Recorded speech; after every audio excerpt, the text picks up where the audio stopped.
میں شادی کے لیے مان نہیں رہی تھی کہ شادی نہیں کرنی، کیونکہ ٹرسٹ ڈیولپ نہیں ہو رہا تھا میرا.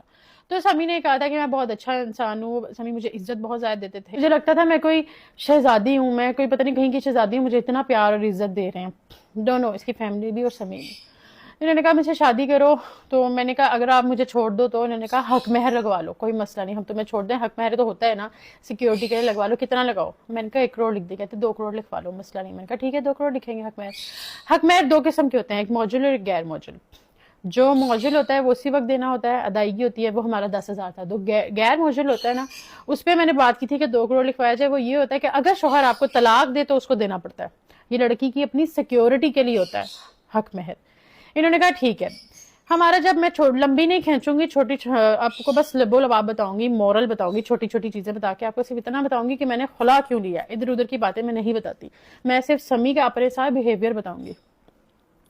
ہمارا جب نکاح ہونے لگا تو سمی میرے پاس آئے کہ 2 کروڑ سحر. اب جب پہلے 2 کروڑ پہ ڈیسائیڈ ہو گیا، سب کچھ ہو گیا، لیکن میں جب تیار ہو کے بیٹھی ہوں دلہن بن کے نکاح کے لیے، تو میرے پاس آئے ہیں سحر 2 کروڑ نہیں لکھ سکتے حق مہر، بڑا مسئلہ ہو جائے گا. میں نے کہا کیا مسئلہ ہوگا؟ انہوں نے کہا ٹیکس کا ایشو آ جائے گا بہت زیادہ، کہ تم تو کچھ کرتے نہیں ہو تو تم نے 2 کروڑ حق مہر کیوں لکھوایا؟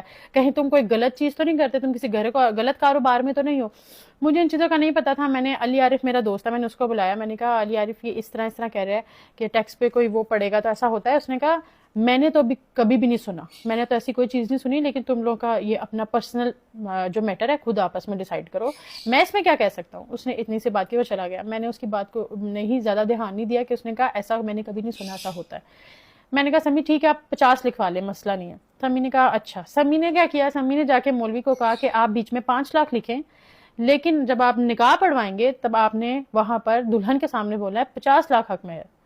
تو جب ہمارا نکاح ہوا ہے، پہلے مولوی نے کہا 5 لاکھ، تو سمی نے کہا مولوی صاحب 50 لاکھ بول رہا ہے.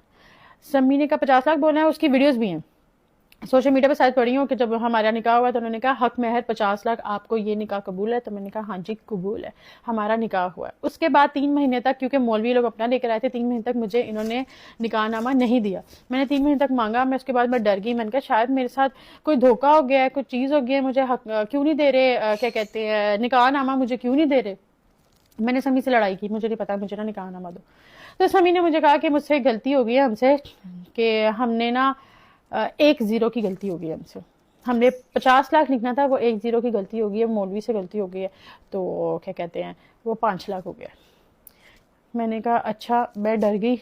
میں نے کہا نہیں آپ نے کیوں کروایا، آپ نے مجھے چھوڑنا ہے، آپ نے آگے جا کے زندگی میں مجھے چھوڑنا ہے، آپ نے اس لیے کام کیا ہے؟ نہیں میں نے اس لیے نہیں کیا، یہ وہ بلا بلا. اور قسمیں گھر میں ان کے قسمیں کھانا جھوٹی، لا الہ الا اللہ محمد رسول اللہ، جھوٹے پہ خدا کی لعنت ہو اگر میں جھوٹ بولوں. ان کے گھر میں جھوٹی قسم کھانا تکیہ کلام کی طرح ہے، جھوٹی قسمیں اٹھانا تکیہ کلام ہے. اور لا الہ الا اللہ محمد رسول اللہ، جو جھوٹ بولے اس پہ پھر خدا کی لعنت ہو. جو یہ سوشل میڈیا پہ ہے یہ اصلیت نہیں ہے، یہ وہ نہیں ہے، یہ بالکل ڈیفرنٹ ہے. بالکل یہ سوشل میڈیا پہ جو بنے یہ اصل میں وہ نہیں ہے. ٹھیک ہے. اس بات پہ میں بہت زیادہ پریشان ہوگی. میں نے کہا عمرہ کرنے چلتے ہیں سمی. ہم نے ڈیسائیڈ کیا ہم عمرہ کرنے جائیں گے. سمی نے کہا کہ تم اگر اپنی مدر کو لے کے جاؤ گی تو میری مدر بھی ساتھ جائیں گی. میں نے کہا سمی میری ماں نے کبھی عمرہ نہیں کیا، اور میں چاہتی ہوں کہ میرا شروع سے یہ تھا کہ اپنی ماں کو اپنے ساتھ عمرہ کراؤں. تو میں آپ کو یہ کہہ سکتی ہوں کہ میں آپ کا صرف خرچہ اٹھا سکتی ہوں کہ آپ میرے ساتھ چلیں، ہم عمرہ کر لیں، کیونکہ میں چاہتی ہوں میرا شوہر میرے ساتھ عمرے پہ جائے. تو سمی نے کہا اگر میری ماں عمرے پہ جائے گی تو میں عمرے پہ جاؤں گا. میں نے پھر اس کے بعد سمی سے کوئی بات نہیں کی. میں نے اپنا ماما کا ویزا لگوایا، میں عمرے پہ چلی گئی. اس بات پہ سمی کی میری بہت لڑائی ہوئی. سمی نے کہا تم نے مجھے کیوں نہیں بتایا، تو مجھے کیوں نہیں لے کر گئی. اللہ کے گھر کا ذکر کر رہی ہوں، جھوٹ نہیں بول رہی کہ میں اپنا عمرہ کر کے آئی ہوں. اللہ میرا عمرہ نصیب نہ مجھے دوبارہ نصیب نہ کرے اور میرا عمرہ قبول نہ کرے اگر میں جھوٹ بول رہی ہوں. میں ساری باتیں سچی کروں گی، کوئی بات اپنے سے نہیں لگاؤں گی. میں وہاں پر گئی ہوں. میں وہاں پہ اللہ سے رو رو کے دعا مانگی کہ یا اللہ اس کو میرے حق میں بہتر کر دے. میرا نکاح ہو گیا اللہ پاک، میرے پاس اب کوئی راستہ نہیں. اللہ میرا نکاح ہو گیا. پہلے بھی کچھ چیزیں میری ہوئی ہیں جس میں اپنے لیے سٹینڈ نہیں لے سکی اللہ پاک، لیکن اب اس پہ سٹینڈ نہیں لے سکتی. اب میری شادی ہو رہی ہے اللہ پاک، تو میری شادی میں نے جا کے کرنی ہے، تو اس کو میرے حق میں بہتر کر دیں اور ہدایت دے دیں اگر اس کے ذہن میں ایسا کچھ ہے. پھر بھی میرے اندر محبت تھی، میرے اندر وہ تھا کہ میرا شوہر ہے، ایسا نہیں ہوگا، ایک امید تھی میرے اندر. میں واپس آئی ہوں. میں نے کہا سمی شادی کر لیتے ہیں. سمی نے کہا شادی کرنی ہے ٹھیک ہے، لیکن میرے پاس پیسے نہیں. تمہیں پتا میں تو کچھ نہیں کرتا، میں تو کچھ نہیں کماتا، صرف براڈ کاسٹنگ کرتے تھے، لائف پہ بیٹھتے تھے سمی، جس سے لائف سے کوئی 10-12 ہزار پہ، کیونکہ اتنا ان کو کوئی جانتا نہیں تھا تو وہ کما لیتے تھے.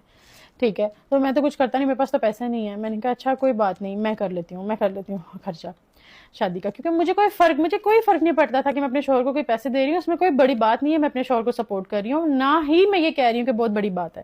میں صرف یہ بتا رہی ہوں جو فیکٹ ہے وہ فیکٹ ہے، اس کو ماننا چاہیے.